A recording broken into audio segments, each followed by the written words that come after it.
सो अभी तक हमने देखा कि लिफ्ट में एक आवाज़ आई जिस वजह से सभी शॉक रह गए थे एंड मीचू को काफ़ी ज़्यादा एम्बैरेसिंग फील हुआ। तो तब हैरी सभी को सॉरी करता है, यानी खुद पर इल्ज़ाम ले लेता है। फिर से एक आवाज़ आई तो तब इस बार नियान बाय सॉरी बोलता है, यानी इस बार नियान बाय खुद पर इल्ज़ाम ले लेता है और फिर दोनों मीचू के पास आकर उसको देखने लगे कि अगर ये फिर से कुछ करेगी तो हम फिर से अपने ऊपर इल्ज़ाम लेंगे। मीचू दोनों को डांटती है कि प्लीज़ इस बात को लेकर कंपटीशन मत करो, मुझे हद से ज़्यादा शर्म आ रही है। और फिर जब लिफ्ट ओपन हुई तो तब सभी लिफ्ट से बाहर आ जाते हैं, सिर्फ मीचू को छोड़कर, यानी उसने किसी को भी अपने पास आने से मना करा क्योंकि इस टाइम वो बहुत बड़े सदमे में है जिससे निकलने के लिए उसे टाइम लगेगा। और फिर तभी लिफ्ट बंद हो जाती है। अब नेक्स्ट सीन में हम देखते हैं कि हैरी नियान बाय से पूछ रहा है कि क्या तुम मीचू को पसंद करने लगे हो, कम से कम अपने रिलेशन का तो लिहाज करो, यानी तुम उसके अंकल लगते हो। नियान बाय कहता है कि ये मेरा मैटर है, तुम क्यों परेशान हो रहे हो। तो तब हैरी बोला कि तुम टैंक के जैसे दिखते हो तो सिर्फ इस वजह से मीचू तुमको भाव दे रही है, जिस दिन वो टैंक को भूल जाएगी तुम उसकी लाइफ में कहीं नजर नहीं आओगे। तो तब नियान बाय बोला कि हाँ वो सब देखा जाएगा। अब नेक्स्ट डे हम देखते हैं कि मीचू एकदम ठीक हो चुकी है और जब जैसी अपनी कंपनी आई तो उसे उसके असिस्टेंट ने बताया कि एक बैड न्यूज़ है, यानी किसी ज्वेलरी कंपनी ने सेम हमारे जैसे डिज़ाइंस लॉन्च करे हैं, यानी हमारी ही कंपनी के किसी वर्कर ने डिज़ाइंस को चोरी करके बेचा है। मीचू परेशान होने लग जाती है इस बात को सुनकर, क्योंकि जो डिज़ाइंस चोरी हुए हैं उन्हीं को मीचू को कुछ दिन बाद लॉन्च करना था, जिसकी वो डील भी कर चुकी थी एंड सभी को इस बारे में इन्फॉर्म भी कर चुकी थी। इसलिए तभी सीसीटीवी फुटेज चेक करने आती है, लेकिन काफ़ी देर तक ढूंढने पर भी उसे कुछ नहीं मिल रहा था, इसलिए उसने नियान भाई से हेल्प मांगी, ये कहकर कि मैं सिर्फ तुम पर ट्रस्ट करती हूँ, इसलिए प्लीज़ हेल्प करा दो। नियान भाई ऐसे बनकर दिखाने लगता है कि मेरे पास इतना टाइम कहाँ है जो मैं तुम्हारी कामों में तुम्हारी हेल्प कराऊँ। तो मीचू बोलती है कि मैंने खुद देखा है कि तुम बस 1-2 घंटे लैपटॉप पर काम करते हो, फिर पूरे दिन खाली पड़े रहते हो, इसलिए ज़्यादा ड्रामे मत करो और चुपचाप मेरे साथ बैठकर फुटेज चेक कराओ। नियान भाई खुद से मीचू को किस कर लेता है और फिर बोलता है कि ठीक है अब मैं तुम्हारी हेल्प करा दूंगा। फिर बस होना क्या था, दोनों पूरी रात बैठकर फुटेज चेक करते हैं, जहां नियान भाई नोटिस करता है कि एक फुटेज में से कुछ मिनट्स की क्लिप गायब है, इसलिए जरूर इसी टाइम पर चोरी हुई होगी। मीचू भी ध्यान से उस क्लिप को देखने लगी। फिर अब हमें दिखाया जाता है कि मीचू जब वापस घर जा रही होती है तो तब कहने लगी कि मेरी लाइफ में कुछ भी अच्छा नहीं हो रहा है, यानी सब कुछ बुरा चल रहा है, काश टैंग मेरे साथ होता तो वो मुझे कभी प्रॉब्लम में फंसने नहीं देता।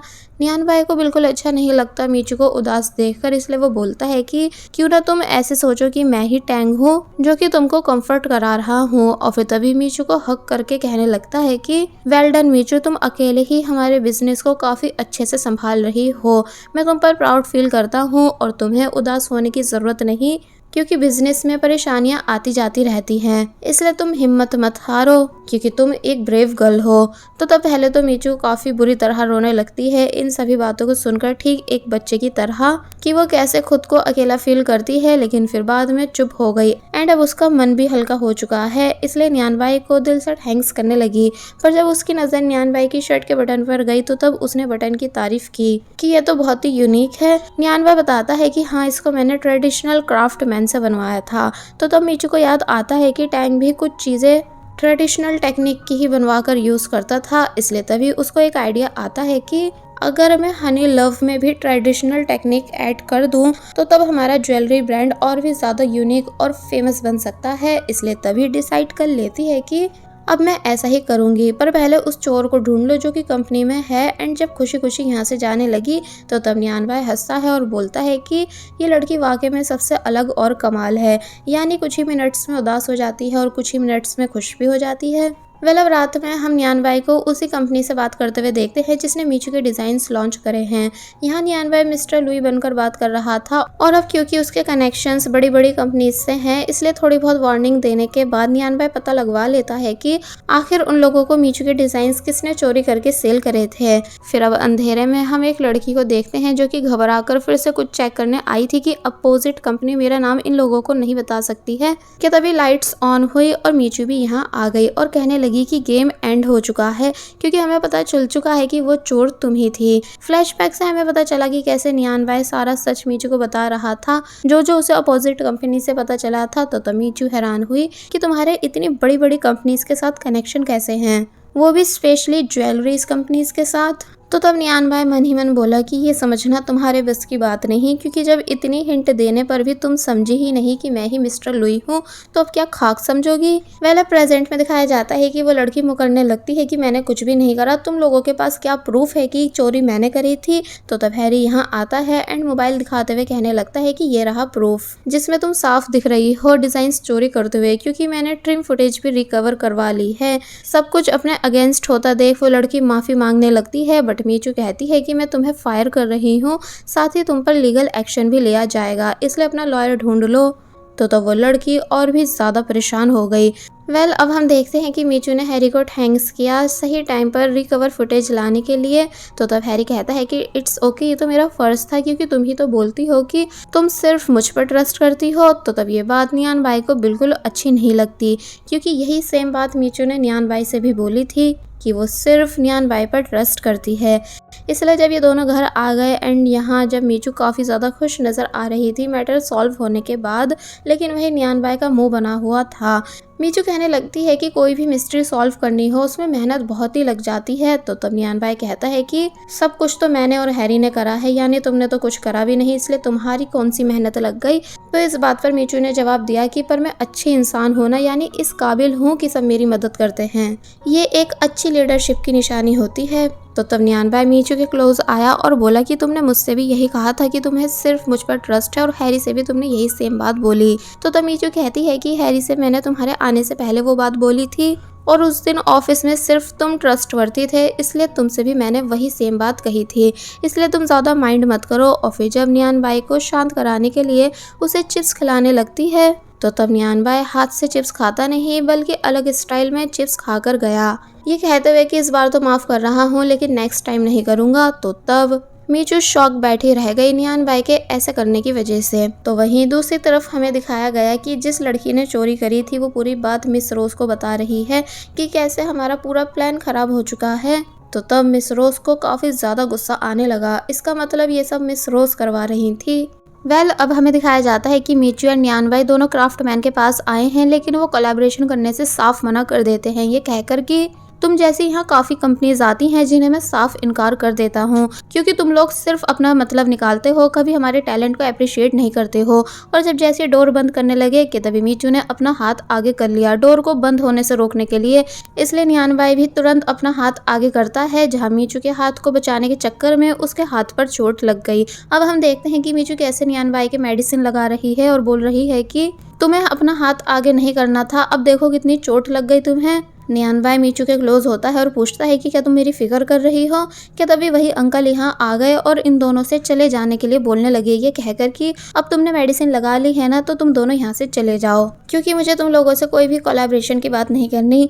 मीचू रिक्वेस्ट करने लगती है कि प्लीज़ आज रात हमें यहीं रुकने दीजिए, क्योंकि टाइम काफ़ी ज़्यादा हो चुका है एंड हम काफ़ी दूर से आए हैं। और फिर नियान भाई से भी एक्टिंग करने का बोलने लगी। नियान भाई भी अपने हाथ में दर्द की एक्टिंग करने लगता है।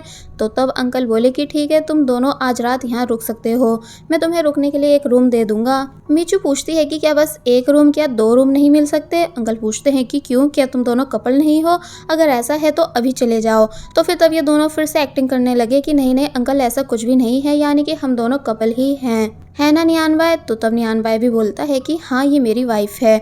जिसके बाद अब रात में हम देखते हैं कि मीचू बाहर बैठी थी, जिससे नियान बाई पूछता है कि अब हम क्या करेंगे, क्योंकि मिस्टर जैन तो मान ही नहीं रहे। तो तब मीचू बोलती है कि तुम फिक्र मत करो, क्योंकि अंकल काइंड हार्टेड हैं, इसलिए मैं पक्का उन्हें कैसे भी करके मना लूंगी। फिर अब हमें इन दोनों को बेड पर दिखाया गया, जहाँ मीचू नियान बाई से बोली कि तुम्हें इस लाइन को क्रॉस नहीं करना है। और जब सोने की कोशिश करने लगी तो तब नियान बाई सारी ब्लैंकेट अपनी साइड कर लेता है। मीचू को बहुत ही ज़्यादा गुस्सा आया नियान बाई की इस हरकत से, इसलिए वो तभी ब्लैंकेट को खींचने लगी, जिस वजह से दोनों के बीच लड़ाई शुरू हो जाती है। फिर जब दोनों फाइनली शांत होकर लेटे तो मॉस्किटोज ने मीचू को परेशान करना शुरू कर दिया। नियान बाई मीचू को परेशान देखकर अपनी स्लीव्स ऊपर करके बैठ जाता है, ताकि मॉस्किटोज मीचू को छोड़कर उसका खून पीने लगे। तो तब मीचू बोली कि तुम्हारा खून मीठा नहीं है जो मॉस्किटोज तुम्हारे पास आएंगे। नियानवे चिढ़ गया मीचू की इस बात से कि भलाई का तो ज़माना ही नहीं है, इसलिए तभी मीचू के एक फ्लिक मारता है। मीचू गुस्सा करने लगी कि भला तुमने मेरी फ्लिक क्यों मारी, इसलिए वो भी नियानबाई को मारने लगी और बस फिर ऐसे ही दोनों एक दूसरे से बच्चों की तरह फाइट करने लग जाते हैं। वेल सीन कट हुआ और अब हमें मॉर्निंग का सीन दिखाया गया जहाँ दोनों सो रहे थे। नियानबाई आइज ओपन करता है, फिर मीचू को अपने इतने क्लोज देखकर उसने मीचू के फोरहेड पर किस की, लेकिन जब मीचू उठी तो वो सोने की एक्टिंग करने लगा। मीचू एकदम ही दूर हो जाती है नियानबाई को अपने इतने पास देखकर। फिर तभी ये सीन भी कट हो जाता है और अब हमें दिखाया जाता है कि ये दोनों कैसे मिस्टर जैन के नीचे आने का वेट कर रहे हैं।